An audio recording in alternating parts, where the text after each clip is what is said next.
네, 내란 특검팀의 윤석열 전 대통령 2차 대면 조사가 진행 중입니다. 특검은 2차 대면 조사에서 체포영장 집행 저지 혐의부터 조사를 진행했다고 밝혔습니다. 김성훈 변호사와 자세한 내용 짚어보겠습니다. 안녕하세요. 안녕하세요. 네. 자, 윤석열 전 대통령의 내란 특검 2차 소환 조사 점심시간을 마치고 조금 전에 1시 7분부터 조사가 재개가 됐습니다. 오전에는 체포영장 집행 저지 혐의를 다룬 걸로 알려졌는데 현재까지 진행되고 있는 상황 어떻게 보십니까? 네, 일단은 지금까지 여러 수사들이 벌어졌는데 그중에서도 지난 기소 내용과 좀 무관한, 어쩌면 좀 다른 새로운 형태의 이제 혐의점이라고 할 수 있는 체포 저지와 관련된 수사가 먼저 이루어진 것들은 나름 중요한 의미가 있다고 봅니다. 특히 이제 기존에 기소된 사건과 관련돼서 과거에 청구됐던 영장과는 완전히 다른 범죄 사실로서 새로운 영장을 청구하게 될 경우에 핵심을 이룰 수 있는 내용이기 때문이죠. 일단 특검팀은 앞으로 계속 여러 가지 조사들을 진행하고 필요하면 추가 소환 조사를 하고 오늘 꼭 이제 영장을 청구할 것인지를 밝히지는 않은 상황이고 전반적인 상황에서는 영장을 오늘 청구하지 않을 것처럼 보이는 부분도 있는데요. 한편으로는 이제 그 의사결정을 하기에 앞서 가지고 만약에 추가로 영장을 새롭게 청구를 한다고 했을 때는 먼저 첫 번째 핵심이 될 수 있는 것들은 바로 체포 저지입니다. 왜냐하면 이 부분에 대해서는 아직 기소도 되지 않았고 지난 영장과도 무관하기 때문이죠. 그런 부분에서 일단은 추가 영장 청구 여부는 후속에 이제 여러 조사들을 바탕으로 정리를 해보되 일단은 그런다고 했을 때 가장 먼저 전제가 될 수 있는 것부터 오전에 조사를 한 것으로 보이고요. 오전 중에 관련된 조사가 마무리됐다는 점에서는 적어도 오전 조사 중에는 어떤 충돌이라든지 지연이 없이 예정된 조사 시간대로 조사가 된 것이다. 이렇게 볼 수가 있을 것 같습니다. 궁금한 게 1차 조사 때 이 체포 저지 혐의에 대해서 갈등이 좀 있었잖아요. 그래서 2차 조사 때 이 체포 저지 혐의를 좀 뒤로 미뤄서 하지 않을까 이렇게 개인적으로 생각을 했었거든요. 그런데 가장 먼저 조사를 했습니다. 이건 어떤 전략으로 봐야겠습니까? 네, 결국 핵심적으로는 이제 체포 저지 혐의가 앞으로 영장 발부 여부의 핵심이 되는 첫 번째가 될 것이다.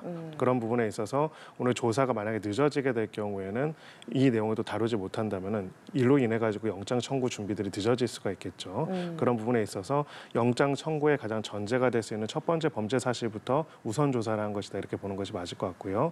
이거 외에는 소위 말해서 내란 혐의와 관련돼서 기존의 국무회의라든지 전후방으로 어떤 준비를 했는지에 대한 내용 사실 이건 좀 방대할 수도 있습니다. 그리고 다른 한편으로는 이미 기소된 범죄 사실과도 상당히 관련이 있고요. 마지막으로 외환 혐의 내용인데 외환 혐의는 이미 기소된 내용은 아니지만 이 또한 굉장히 많은 방대한 조사가 필요한 부분들도 있습니다. 그래서 지금까지 조사된 내용 중에서 상대적으로 단단하고 구체적인 증거를 확보하고 추가 영장에 있어가지고 핵심 요소가 될 수 있는 부분부터 먼저 조사를 했다라고 볼 수 있습니다. 알겠습니다. 영장 청구의 핵심이 되는 혐의이기 때문에 가장 먼저 좀 구체적이고 단단하게 혐의를 입증하기 위해서 이렇게 조사를 했을 것이다라고 말씀을 해주셨는데 실제로 특검은 앞서서 박종준 전 경호처장, 김성훈 전 차장까지 잇따라 소환을 했잖아요. 정말 특검의 좀 전략이 읽히는 것 같습니다. 이번 조사에서 오늘 오전 조사에서는 윤 전 대통령에게 어떤 점을 좀 집중적으로 들여다봤을까요? 네, 결국은 이제 체포 저지를 하기 위해서 특수 공무집행 방해거든요. 기본적으로 법원이 발부한 영장을 이제 공권력으로 이제 집행을 하는 과정에 저지를 하는 것에 폭력을 쓰거나 혹은 그 과정에서 여러 위세를 보여줘서 무력을 가지고 있는 경호처가 저항하도록 하는 그런 지시를 본인이 했다면은 당시에 어떤 지시를 구체적으로 했는지 나아가서는 뭐 무기 사용도 불사하라 뭐 이런 명령을 내린 적이 있는지에 관한 부분들을 종합적으로 볼 것이고요.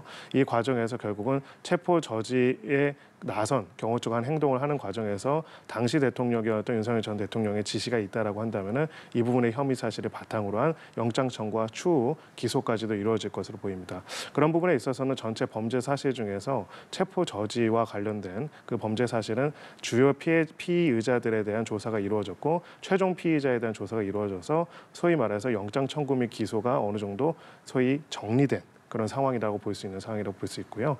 다만 이거를 나머지 혐의점까지 더 조사를 한 다음에 할 것인지 여부들은 특검이 판단할 것이다 이렇게 생각합니다. 알겠습니다. 이 체포 저지와 관련해서는 김정국 조재철 부장검사가 신문을 진행했습니다. 앞서 특검이 지난번에 윤 전 대통령이 이제 조사자 교체를 요구하면서 거부를 했을 때도 박창환 총경이 조사하는 건 바뀌지 않는다 이렇게 밝혔는데 박창환 총경에서 조사자가 바뀌었습니다. 이거 어떤 전략이라고 봐야 될까요? 네, 한마디로 박 총경이 조사를 하는 것도 조사를 안 하는 것도 사실 문제는 없습니다. 즉 법률적으로는 총경이 아니더라도 다른 경찰관이 조사를 하는 것 자체가 전혀 문제가 되지는 않는 것이고요. 그렇기 때문에 박총경이 조사를 하는 것에 대해서 문제를 제기한 부분들은 부당하다. 예. 그러기에는 문제도 없는데 괜하게 조사를 방해한 것이라는 게 특검의 입장이고 예. 이 입장은 여전히 변하지 않다는 것을 그동안 계속 드러낸 것이고 다만 그런데 그거랑 별개로 그렇다고 꼭 모든 조사들을 해당 조사를 박총경이 해야 하는 것도 아닙니다. 그런 부분에 있어서는 이 사건 관련돼서 우리가 꼭 이야기해야 하는 거는 이 사건이 굉장히 여러 의혹과 문제점이 있음에도 불구하고 제대로 된 핵심 피의자에 대한 조사가 거의 7개월 넘게 이루어지지 못했다는 겁니다. 경찰, 검찰, 공수처 계속 수사를 하려고 하고 조사를 하려고 했는데 당시 현직 대통령이었던 윤석열 전 대통령이 거절을 하고 거부를 했고요. 심지어는 영장이 발부돼서 인신을 구속한 상태에서 또한 조사를 거부를 했습니다. 그렇기 때문에 굉장히 늦어진 사건을 이제야 이제 신속하게 조사하려는 과정이기 때문에 수사팀 입장에서는 최대한 빠르게 조사를 해서 필요로 하는 성과들을 거두는 것이 이런 명분에 있어가지고 다툼을 벌이는 것보다 더 중요하다 이렇게 판단했다 생각합니다. 예, 특검팀은 이렇게 박창환 총경이 이제 조사를 지원하는 것에 대해서 수사 효율성을 고려한 조치다 이렇게 밝히기도 했습니다. 자, 오후에는 어떤 혐의들에 대한 조사가 이루어질까요? 네, 일단은 내란과 관련돼서 내란죄의 또 핵심이 될 수 있는 비상계엄 위법하고 적법한 절차를 거치지 않은 비상계엄을 선포한 행위와 관련된 조사가 이루어질 가능성이 좀 더 높고요.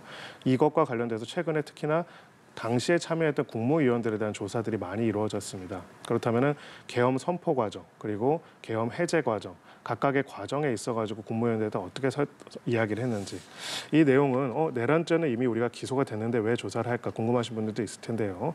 다른 한편으로는 내란죄에 대해서 지금 피의자인 윤석열 전 대통령과 일부 사람들이 가장 이야기하고 있는 변론의 요지는 대통령의 적법한 권한으로서의 비상계엄을 선포한 것이기 때문에 이것을 내란이라고 볼 수 없다는 이야기를 하는 것이고요. 반대로 이것이 내란이라고 보고 기소를 한 가장 핵심적인 취지는 일단은 대통령의 권한으로서의 적법한 요건, 실체적 절차적 요건을 다 결여했다라는 부분, 실체적 요건으로서의 전시 사변 상태가 없었고 절차적 요건으로서의 국무회의의 정상적인 회의 과정이 없었다는 부분들을 보강한 것으로 보입니다.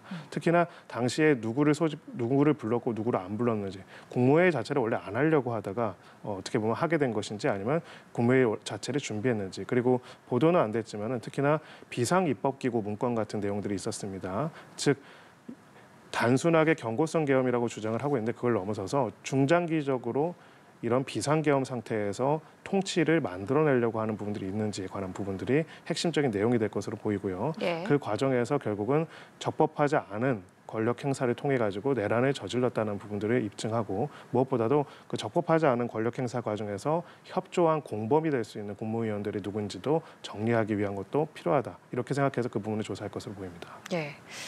윤 전 대통령이 오늘 내란 특검팀이 통보한 소환 조사 시간인 오전 9시에 맞춰서 현관으로 출입을 했습니다. 일주일 전 1차 조사 때처럼 남색 정장에 붉은 넥타이 차림이었는데 취재진의 질문에는 답변을 또 하지 않았고요. 오늘 출석 장면은 어떻게 보셨습니까?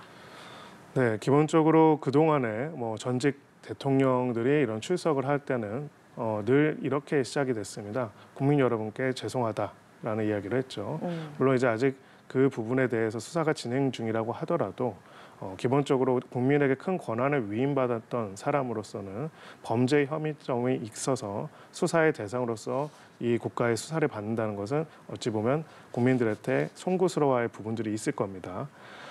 근데 지금 그 전에도 그렇지만 오늘도 그렇고 결론적으로는 그런 송구하다는 표현이나 이야기들은 전혀 없었습니다. 그러니까 여전히 윤석열 전 대통령은 기존의 자신의 비상계엄 선포와 그로 인한 이제 내란과 관련된 혐의점이 전혀 문제가 없고 조사와 수사 자체에도 부당하다라는 것들을 계속적으로 항변하고 있다라고 보여지고요. 이러한 부분들은 앞으로 향후의 수사와 또 영장 발부 여부 그리고 재판에도 큰 영향을 미치지 않을까 저는 그렇게 생각을 합니다. 예. 오후 조사에서 다뤄질 혐의에 대해서 국무회의 언급을 해주셨는데 좀 더 구체적으로 질문을 드리면요. 최근에 내란 특검이 한덕수 전 총리, 이주 부총리 등 국무위원들뿐 아니라 대통령실 참모들까지 줄줄이 소환을 했잖아요. 모두 피해자는 아니고 참고인으로 부른 것도 있다고 얘기를 했는데 비상계엄 국무회의에 대한 책임 구조를 좀 본격적으로 따져보겠다 이런 의도로 읽히는 것 같습니다. 오늘 윤 전 대통령 조사에서는 어떤 부분을 좀 중점적으로 조사를 할 걸로 보이십니까? 네, 먼저 이제 세부적인 걸 떠나서 큰 골조를 보면은요, 결국은 내란이라는 거는 원래 민주공화국의 주권자는 국민이지 않습니까? 국민이 주권자로서 헌법과 법 질서에 따라서 정부 권력을 형성해서 위임을 하고 있는데 어떤 사람이 그것이 어떤 목적이든 간에 이 권력 위임을 배제하고 임의로 자신의 권력으로 국가 권력을 장악해서 통치하고자 했던 것, 이것이 내란입니다. 그렇다고 한다면은 대통령이라는 직위도 주권을 가진 사람이 아니라 주권을 위임받은 사람인데 그 권한을 행사하는 데 있어서 헌법과 법률의 절차를 지켜야 하고 그것을 임의로 벗어나서 군사력에 의해서 국민들의 의사를 배제하고 지배할 수 있다고 한다면 그건 내란이 될 수 있는 것이죠.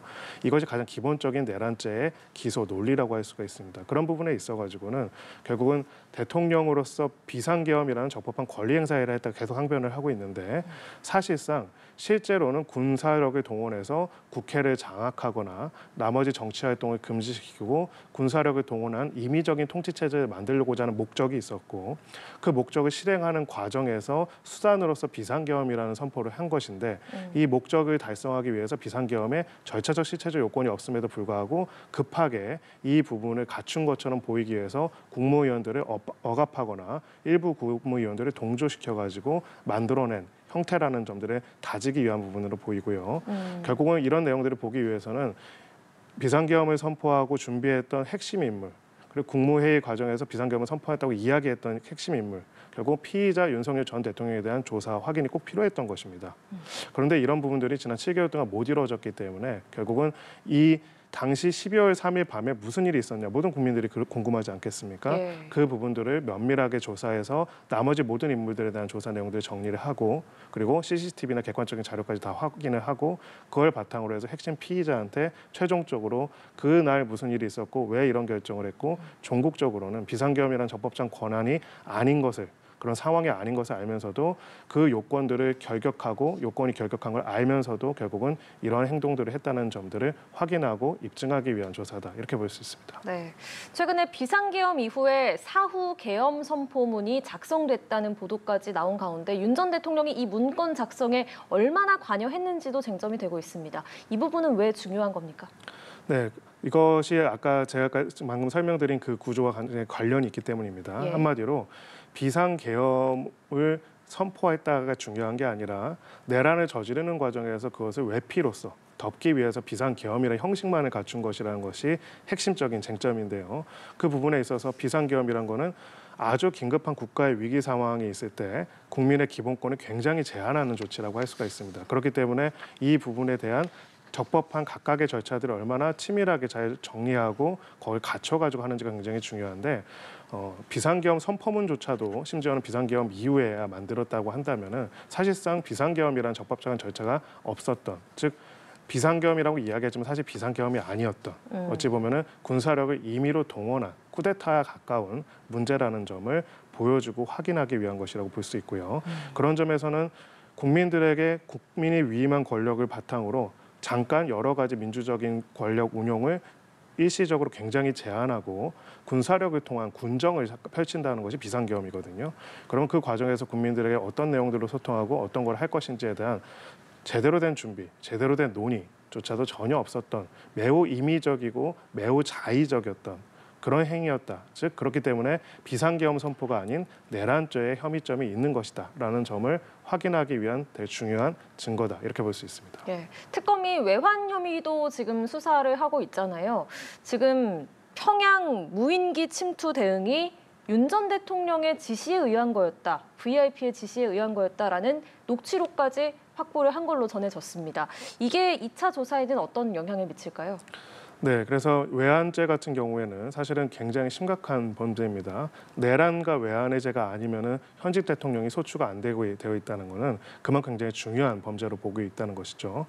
그런 면에서 외환이라는 것은 결국은 전쟁을 열도록 만드는 어떤 행위를 했다는 것을 확실하게 확인해야 하는데 이 과정에서 군사적인 긴장 상태에 있는 적국의 군용기를 그것이 드론이든 사람이 모는 것이든 침투시켜가지고 어떤 작전을 펼친다는 건 굉장히 위험한 행위라고 볼 수밖에 없습니다. 자, 그렇다면 이런 행위를 한다는 것은 국군 통수권자만이 사실은 결정을 내릴 수 있는 것이고요. 그렇다면 결국 왜 이것을 내렸고 그로 인해서 후속적으로 나타날 수 있는 전쟁의 개시 등을 유도한 것인지 아니면은 그런 부분들을 유도하지 않은 것인지 이 과정에서 특히나 일부 이제 군용기에 대한 개조까지 이루어졌다라고 이야기를 하는데 그 개조는 어떤 목적에서 이루어졌고 이게 특히나 비상계엄이 선포된 시점과 크게 일자가 차이가 나지가 않습니다. 그리고 실체적 요건이 전시사변이라는 요건과도 관련이 있을 수 있기 때문에 이것을 의도해가지고 만들고자 했다라고 한다면은 굉장히 심각한 범죄라고 볼 수밖에 없고요. 결국 외환 혐의는 굉장히 중요하기 때문에 앞에 것으로 영장을 청구하고 발부받는 게 충분히 가능하지만은 외환 혐의까지를 추가로 좀 잘 조사하고 거기에 충분한 시간을 확보하기 위해서 오늘 영장을 청구하지 않고 추가로 소환 일정을 잡을 수 있다 이렇게 보는 견해도 있습니다. 그래서 외환 혐의는 마지막으로 조사를 해보되 오늘 충분한 조사가 불가능할 것 같으면 소환 일정을 한 번 더 잡을 가능성도 배제할 수는 없습니다. 알겠습니다. 이렇게 외환 혐의까지 오늘 오후 조사에서 다뤄질 가능성이 있는 혐의들 하나하나 짚어봤습니다. 오늘 2차 조사는 언제쯤 끝날 걸로 예상하세요? 네, 원래는 이제 9시 넘어서 이제 계속 조사를 하려고 한다면 심야 조사는 본인의 동의가 있어야 하는데요. 지금 아마 준비된 내용들을 보면 한 최소 15시간 이상은 조사가 필요한 내용들일 것으로 보입니다. 예. 그런 면에서는 새벽 늦게까지 조사가 이루어질 가능성은 있는데 본인이 또 그걸 동의하지 않고 한다면은 좀 일찍 저녁 밤쯤에 이제 마무리될 수밖에 없고요. 다만 어떤 면에서는 이제 실무적으로는 이런 조사들을 여러 번 진행을 하는 것이 조사하는 사람 입장에서나 피의자 입장에서나 사실 좀 어려운 부분들이 있기 때문에 하루에 몰아서 하는 게 나은 거죠. 예, 가능한 오늘 다 몰아가지고 진행을 하되 마지막 아마 관건이 될 거는 결국 지금까지 구체적으로 검찰이 수사가 많이 안 된 부분, 체포저지 같은 경우에는 사실 그 이후에는 조금 수사가 됐었고요. 그리고 지금 내란죄 관련돼서 나름 수사들이 있고 일부 상당히 기소가 되기도 했습니다. 외환죄 관련돼서는 아직까지는 구체적인 수사가 없었고 그 이유는 제가 봤을 때는 결국은 정부가 바뀌기 전에는 기존의 군 인사들이 이 부분에 대한 것들을 진술하는 것을 꺼려하는 부분도 있었지 않았을까 싶은 생각이 있습니다. 이제야 많은 증거들이 확보가 된 상황이기 때문에 마지막으로 외환죄 부분을 얼마나 오늘 안에 조사를 할 수 있을까 혹은 오늘 조사할 것인가 아니면 앞에 조사의 경과에 따라서 추가 한 번 더 소환을 할 것인가에 따라 가지고 마치는 시간은 달라지지 않을까 이렇게 생각됩니다. 알겠습니다. 그러면 심야 조사에 윤석열 전 대통령은 이번에도 동의할 거라고 보십니까? 네, 기본적으로는 동의할 가능성이 좀 더 높다고 생각하는데요. 사실 장담할 수는 없겠죠. 네. 네, 알겠습니다. 지금까지 김성훈 변호사와 함께했습니다. 고맙습니다.